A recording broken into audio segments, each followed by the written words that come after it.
દાહોદ જિલ્લામાં બનાવટી હુકમો કરી સરકારને કરોડો રૂપિયાનું નુકસાન કરનાર તેમજ 73 AA ની જમીન ગેરકાયદેસર તબદીલ કરવાની મંજૂરી આપનાર સામે સખત કાર્યવાહી કરવાની માંગ સાથે દાહોદ જિલ્લા કલેક્ટરને દાહોદ જિલ્લા કોંગ્રેસ સમિતિ દ્વારા આવેદનપત્ર આપવામાં આવ્યું।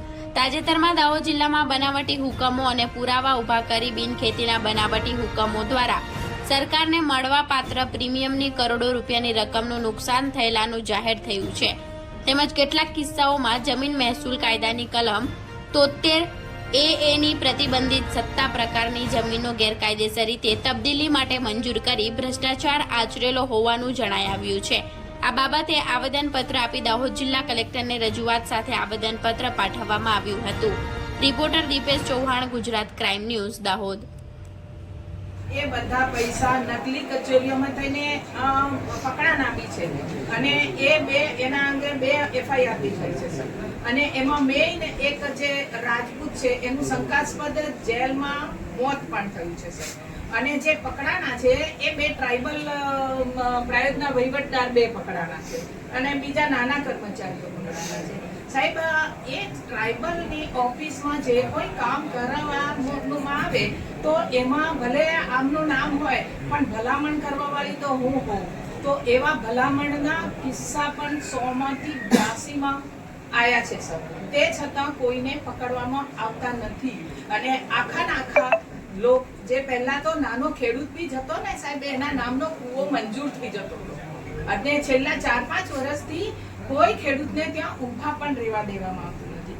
એ નકલી કચેરીઓના 18 કરોડ ને 59 લાખ એટલાનો તો કિસ્સા પકડાના છે સાહેબ।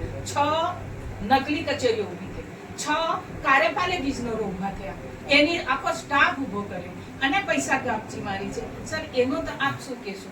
હું એમ કહું કે ખાસ કરીને તો અહીંયા જે નકલી ઓર્ડરોનું કૌભાંડ થયું છે અને જેમાં ભાજપના ધારાસભ્ય હોય કે MP હોય એ બધા પણ સંડોવાયેલા છે એવી નગર ચર્ચા છે। ત્યારે એ આદિવાસીઓની જગ્યા જે બીજાને તબદીલ જ ન થઈ શકે, અન્ય આદિવાસી સિવાયના લોકોને એ પણ તબદીલ કરવામાં આવી છે। કમનસીબે અહીંયા આજે કલેક્ટરનો સમય લીધો તો પણ સમાવ ક્યાંય ગયા હશે અને RDCને અમે રજૂઆત કરી છે કે આમાં તાત્કાલિક એક્શન લેવા જોઈએ। જે લોકોની જમીન આવા દબાવીને કે આવા ફોસલાવીને અથવા તો ખોટા ઓર્ડરોથી જેની જમીન પડાવી લેવામાં આવી છે એ બધા જ કેસો સુઓ મોટો કલેક્ટર ખોલી અને એને પરત કરે એ લોકોને જગ્યા એવી માગણી કરી છે। તદુપરાંત અમે ભાજપ બિલકુલ ભ્રષ્ટાચારમાં ગળાડૂબ છે, ત્યારે અમે અધિકારીઓને કીધું છે કે અમારા પરસેવાના લોકોના પરસેવાના પૈસામાંથી જ્યારે આપનો પગાર થતો હોય ત્યારે કડક કાર્યવાહીની તમારા તરફથી અમારી અપેક્ષા છે। એ ગુજરાતના અન્ય કેસોમાં એ પછી સુરતનો હોય, રાજકોટનો હોય, બરોડાનો હોય કે અહીંયા નકલી કચેરીઓનો આ આદિવાસી વિસ્તારમાં હોય, એમાં 1 કે 2 વ્યક્તિને ઉપર આરોપ મૂકી અને એમાં ઘણા કેસમાં તો ઘણા જેલમાં પણ ગુજરી જાય એવી સ્થિતિ ઊભી કરી અને કેસને રફેદફે કરવાનું, કેમ કે આ ભ્રષ્ટાચારનું કામ લગભગ 40% ભ્રષ્ટાચારમાં પૈસા ભાજપ લઈ જાય છે, લોકોના પરસેવાના પૈસા। ત્યારે આ બાબતની અમારી આજે રજૂઆત હતી। તદુપરાંત જે પેપર ફૂટે છે, નરેન્દ્ર મોદી ગુજરાતમાં હોય, એની ભાજપની એની સરકાર હોય, ગુજરાતમાં આટલા પેપર ફૂટતા હતા અને ફરી આજે હવે જ્યારે એ ભારતના વડાપ્રધાન થયા છે તો હવે ભારતમાં જે સંપૂર્ણ સુનિશ્ચિત અને સુરક્ષિત પદ્ધતિઓ હતી પરીક્ષા લેવાની, એમાં પણ હવે આજે ભ્રષ્ટાચારના કારણે એ પેપર પણ ફૂટવા માંડ્યા છે।